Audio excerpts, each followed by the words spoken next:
प्रिय साथियों नमस्कार। गुरुजी आरपी शिवराण के चैनल में आपका हार्दिक स्वागत है। और आज मैं आपको परिचय करवाता हूं भारतमाला रोड का, जो कि पंजाब, राजस्थान और गुजरात इन 3 राज्यों को जोड़ता है। बहुत विशाल रोड है ये। जब आप इसको देखेंगे और यहाँ के स्थानीय निवासी की बातें सुनेंगे तो आपको लगेगा कि किस प्रकार से हमारा भारतवर्ष एक नए आयाम की ओर बढ़ रहा है। तो साथियों, आप देख सकते हैं कि किस प्रकार से यह भारतमाला रोड सभी रोडों के ऊपर से ही गुजरेगा, किसी के नीचे ये नहीं जाएगा। अब आप यहाँ देख सकते हैं, अगर आगे से कोई आता है वो भले ही नीचे उतर सकता है, लेकिन वहाँ देखिए आगे दूर जब वो नीचे उतरेगा तब भी यहाँ उसका टोल टैक्स कट जाएगा।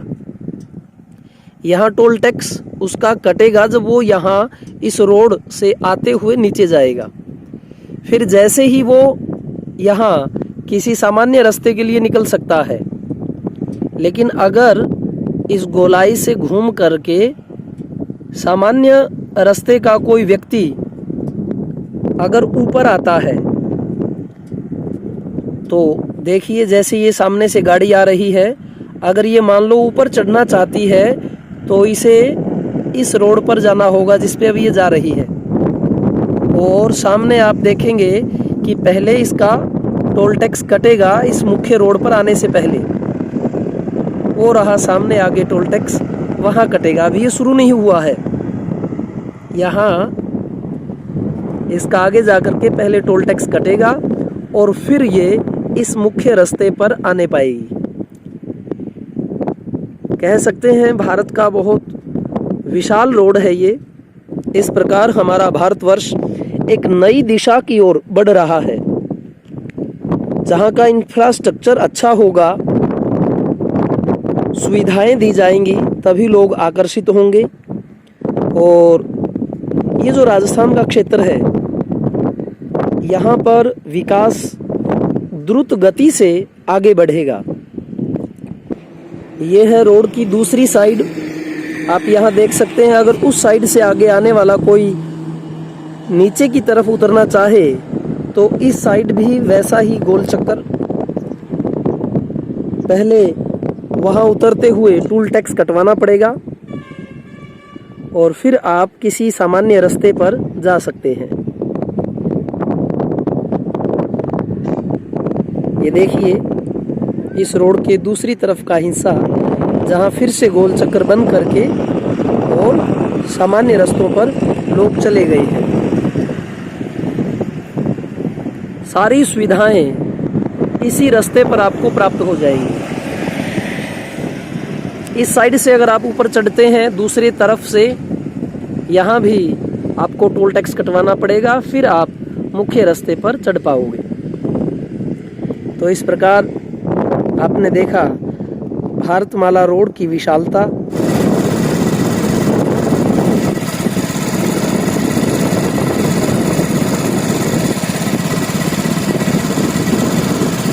अब हम आपको मिलवाते हैं यहाँ के स्थानीय निवासी श्री राम प्रताप जी, गोदारा गांव उदासर से। तो जानते हैं इस रोड का इतिहास कि कितने लंबे समय से यह बन रहा है। हाँ जी, तो करीबन 1 साल चलन लग रही है रोड। तो 1 साल से निर्माण कार्य चल रहा है इसका। हाँ। काफी स्पीड है। 1 साल में इतना बना देना अपने आप में बहुत मायने रखता है। सही है। युद्ध स्तर पर हम कह सकते हैं कार्य चल रहा है इसका।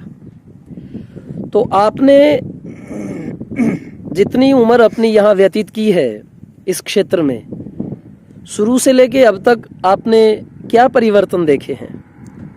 परिवर्तन तो काफी आए है। बाकी पहले मेरे टाइम में मेरी भी थोड़ी देखेड़ी है। बाकी पगडंडी हुआ करती थी।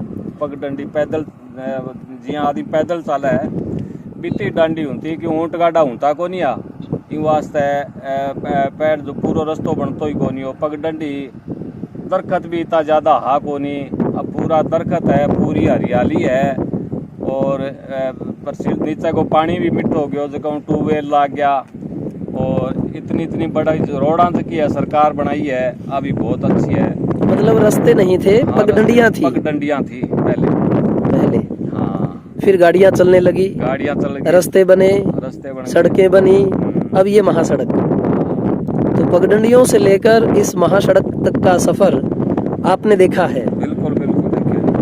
और लोग पहले किस पर मतलब उनकी जीविका आधारित होती थी, कैसे अपना जीवन यापन करते थे? जी मान लो कोई गांव एक गांव से दूसरे गांव जाऊं था तो मैं ऊंट पर ही जाऊं था, या पैदल जाऊं तो या फिर ऊंट पर जाऊं था।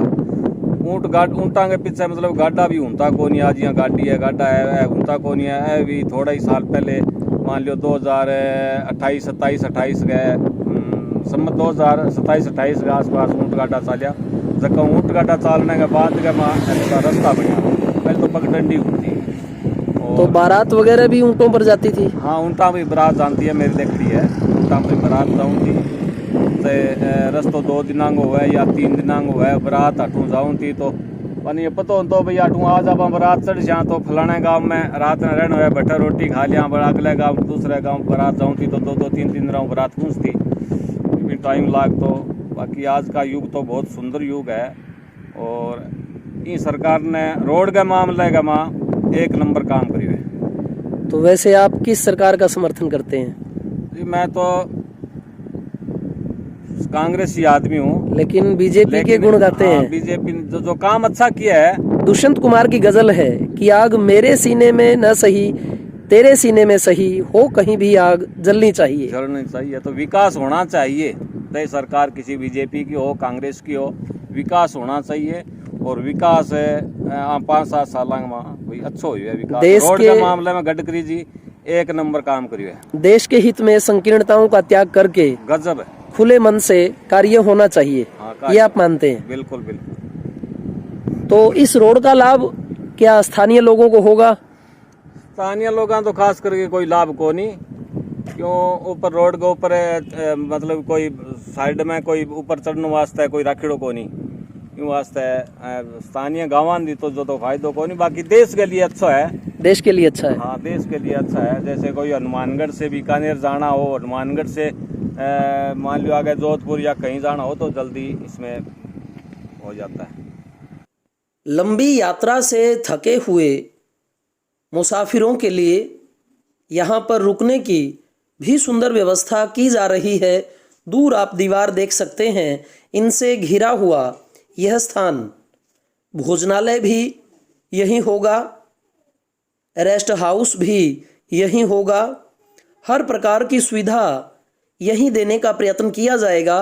रोड के दोनों तरफ एक जैसा ढांचा बनाया गया है ताकि एक बार यात्री आराम कर पुनः आगे अपने गंतव्य की ओर बढ़ सकें।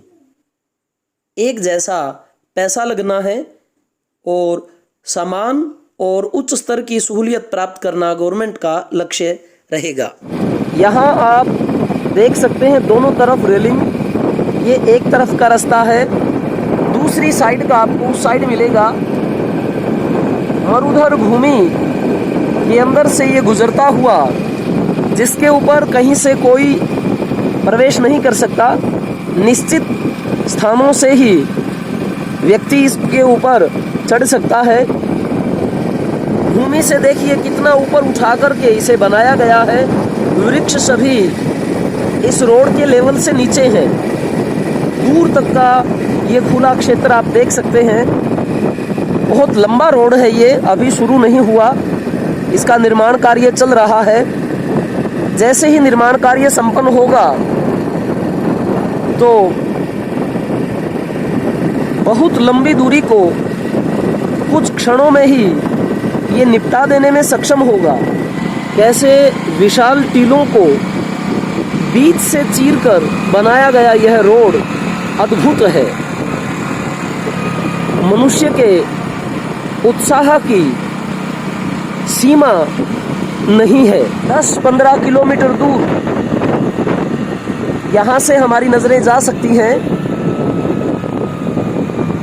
बहुत लंबा विजन, लैंडस्केप, फैली हुई ये घाटियाँ जहाँ कभी टेथिस सागर था, नदियां आकर के कभी इसमें मिलती थी। अपना तलछट छोड़ने से यहाँ का रेत जो है वो देख सकते हैं कैसे विशाल पहाड़ों के कण पिस करके आज बालू में बदल गए हैं। ये वो गांव आ गया जहां मुझे इस रोड से नीचे उतरना है।